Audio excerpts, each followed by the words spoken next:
Assalamualaikum, this is Maria Arshad and I welcome you to my YouTube channel Chemistry Felix.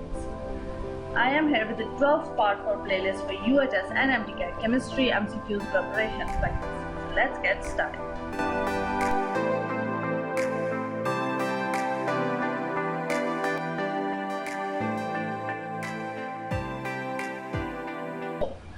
Question number 1 is neopentyl alcohol is a type of alcohol.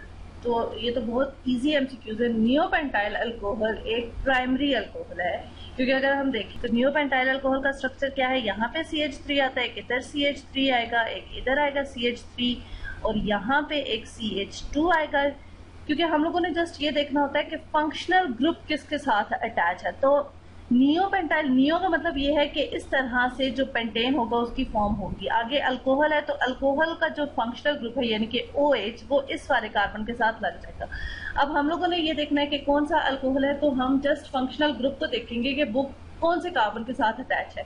और यहाँ पे इन neopentyl alcohol OH जो होता है वो ऐसे carbon के साथ अटैच है that is directly attach with only one carbon. So that's why जो नियोपेंटाइल अल्कोहल है this is a primary alcohol. So our right answer is option number A, primary alcohol. Neopentyl is a primary alcohol. Question number 2 is Which of the following statement does not match correctly? कौन सी statement जो है वो correct नहीं है। तो यहाँ पे हम लोगों को उसने दो रिएजेंट दिए हैं that is ethanol and phenol, और नीचे उसने कुछ चीजें बताई हैं, कुछ स्टेटमेंट्स बताई हैं जिनके बारे में हमने बताना है कि ये करेक्ट है कि नहीं है, और हम लोगों ने कौन सी देखनी है जो करेक्ट नहीं है। तो सबसे पहले जो ऑप्शन ए है that is state at room temperature. Ethanol liquid, तो ये वाला तो ऑप्शन ठीक है कि यस इथेनॉल लिक्विड होता है। फिनोल इज सॉलिड, तो यस जो फिनोल है it is crystalline solid, colourless crystalline solid at room temperature, ये भी ठीक है। तो ये वाला जो ए ऑप्शन है तो ये हमारा राइट ऑप्शन नहीं है, क्योंकि ये जो स्टेटमेंट है ये तो ठीक है। उसके बाद है ऑर्गेनिक एसिड के साथ अगर एथेनॉल रिएक्ट करे तो इथाइल इथेनोएट बनाएगा, ये भी ठीक है। फिनोल के साथ कोई रिएक्शन नहीं होगा, ये भी ठीक है। उसके बाद ब्रोमीन और वाटर के साथ रिएक्ट करवाएगा, तो यस फिनोल जो है वो ब्रोमीन के साथ व्हाइट पीपीटी देता है और इथेनॉल नो रिएक्शन, ये भी ठीक हो गया।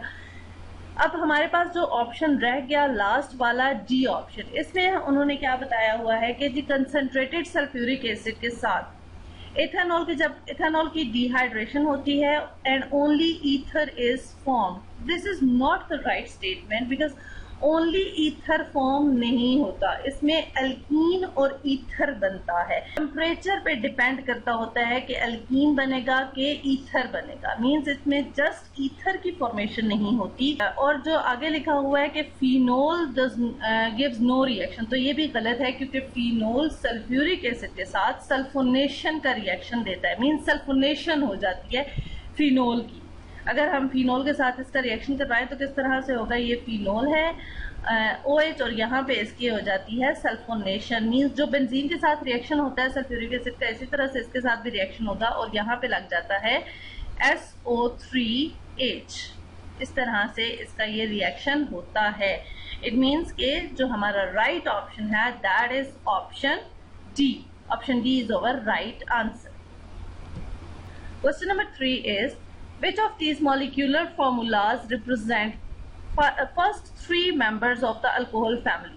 तो ये तो बहुत इजी एमसीक्यूज है क्योंकि हम लोगों को पता है कि पहला जो अल्कोहल होता है वो होता है methanol, then ethanol and then propanol. So right answer is option B because इसमें ये तीनों जो है ये these are the first 3 members of the alcohol family. Question number 4 is Which of these equations correctly represents the fermentation of glucose? तो अब अगर हम लोग ये ऑप्शन देखें इसमें सब में प्रोडक्ट जो है वो सेम दिखाई गई है that is ethanol and carbon dioxide. So it means कि हम लोगों को क्या करना है जस्ट बैलेंसिंग देखनी है, और बनता भी जब फर्मेंटेशन ऑफ ग्लूकोज होती है तो इथेनॉल और कार्बन डाइऑक्साइड की ही फॉर्मेशन होती है। तो अब अगर हम यहाँ पे देखें कि कार्बन कितने हैं, 6 कार्बन होते हैं ग्लूकोज में। सो इट मींस कि प्रोडक्ट में भी कार्बन 6 ही होने चाहिए। सो इसके अकॉर्डिंग अगर हम देखें तो पहला वाला जो ऑप्शन है उसमें 2 कार्बन इधर हैं और 2 कार्बन इधर है, इट मींस कि ये वाला ऑप्शन राइट नहीं है। और यहाँ पे अगर हम देखें 2 to 4 मींस 4 कार्बन ये हो गए और 4 कार्बन ये, तो यहाँ पे तो 8 कार्बन है, ये वाला ऑप्शन भी राइट नहीं है।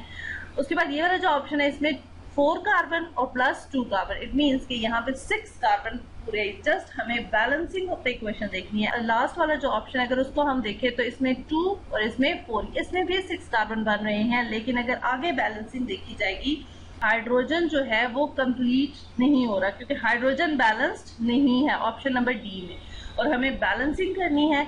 सो जो ऑप्शन सी है इसमें जो हमारी इक्वेशन है वो बैलेंस्ड इक्वेशन है। So our right answer is option C. Glucose की जब फर्मेंटेशन की जाती है तो 2 मॉलिक्यूल्स ऑफ एथेनॉल और 2 molecules of the carbon dioxide जो होते हैं वो बनते हैं। So our right answer is option C. Question number 5 is identify the incorrect statement about phenol. Incorrect statement हमने देखनी है। It is a colorless crystalline hygroscopic. ये वाली ही जो statement है वो incorrect है because phenol is just colorless crystalline solid, not hygroscopic. Hygroscopic phenol नहीं होता। तो ये जो फर्स्ट वाला ऑप्शन है यही हमारा राइट ऑप्शन है। आगे देख रहे हैं पॉइजनस इन नेचर, तो यस। डिसइंफेक्टेंट के तौर पे काम करता है तो ये भी ठीक है, और स्पेरिंगली सोल्यूबल इन वाटर है तो ये भी ठीक है। तो हमारा राइट आंसर क्या है जी? It is colourless crystalline hygroscopic solid जो है ये इनकरेक्ट स्टेटमेंट है। So that's why our right answer is option number A. Next question is Which one of the following is the structure of tartaric acid? तो ये जो structure है ये तो हम लोगों को याद होने चाहिए।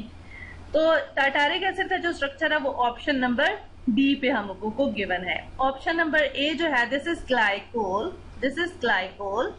And this is glycerol. ये क्या है जी? ग्लाइसेरोल है। And this is lactic acid. ये मैं जस्ट आपको इसलिए बता रही हूँ ताकि आपको इन सब के नेम जो है वो आ जाए। Lactic acid, this is lactic acid and this is tartaric acid. Option D is tartaric acid, this is tartaric acid. Right answer क्या है जी? Option number D, this is our right answer. Question number 7 is consider the following reaction of alcohol. ये हमें एक reaction दिया गया है alcohol का जिसमें इसकी ऑक्सीडेशन दिखाई गई। In the above reaction ethanol can act as. अब ये जो रिएक्शन इन्होंने हमें दिया है, अब इसमें हम लोगों को ये बताना है कि इसमें इथेनॉल किस तौर पे एक्ट कर रहा है। सो अब अगर हम यहाँ पे देखें इसमें ये जो चीज है K2Cr2O7, this is basically oxidizing agent. ये ऑक्सीडाइज कर रहा है इथेनॉल को और खुद रिड्यूस हो रहा है। ये ऑक्सीडाइजिंग एजेंट है। सो इट मीन्स कि जो हमारा इथेनॉल है वो रिड्यूसिंग एजेंट है जो कि K2Cr2O7 को रिड्यूस कर रहा है और खुद ऑक्सीडाइज हो रहा है। So ethanol is reducing agent. So our right answer is option number A. इस ऊपर वाले रिएक्शन में इथेनॉल जो है वो एक्ट कर रहा है as reducing agent. Question number 8 is Which of the following reagent produces picric acid by the reaction with phenol? Phenol के साथ अगर हम रिएक्शन करवाएं तो कौन सा रिएजेंट जो है वो हमें पिक्रिक एसिड देगा? तो ये वाला जो इसमें जो राइट आंसर है वो है option number C, that is concentrated nitric acid. क्योंकि जब भी हम फिनोल को रिएक्ट करवाते हैं कंसंट्रेटेड निट्रिक एसिड के साथ, तो एज अ रिजल्ट, क्योंकि पिक्रिक एसिड क्या है basically? It is try nitrophenol. इसमें क्या होता है, यहाँ पे एक नाइट्रो लगा होता है। पिक्रिक एसिड का फॉर्मूला अगर हम देखें, यहाँ पे नाइट्रो लगा होगा, इस पोजीशन पे नाइट्रो लगा होता है। 246 पोजीशन पे क्या लगा होता है? नाइट्रो लगा होता है। और ये है जी पिक्रिक एसिड का फॉर्मूला, दिस इज OH, यहाँ पे OH आ जाता है। तो ये पिक्रिक एसिड का फॉर्मूला। तो पिक्रिक एसिड में अगर हम देखें तो जस्ट क्या हो रहा है? Just nitration of the phenol हुई है। और नाइट्रेशन फिनोल की करने के लिए हमें कौन सा रिएजेंट चाहिए होता है? Concentrated nitric acid.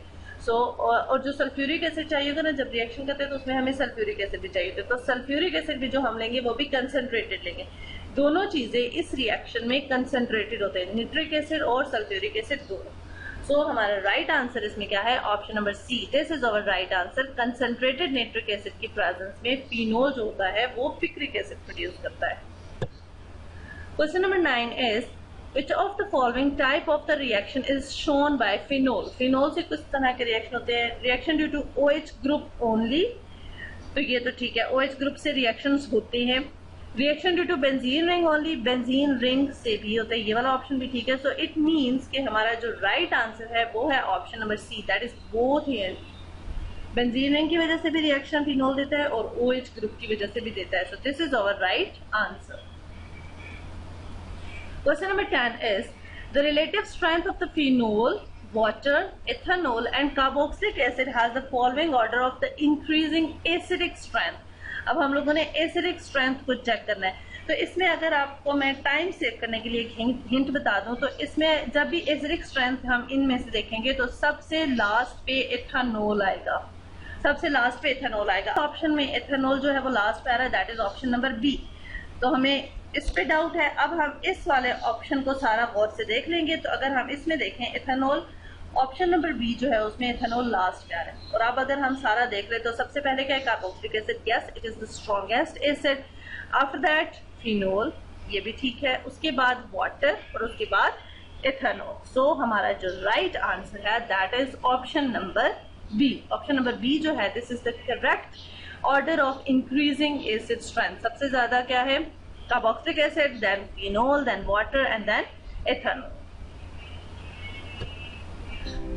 So these were all today's MCQs. Inshallah, next video I'll be back again. It's a more MCQs.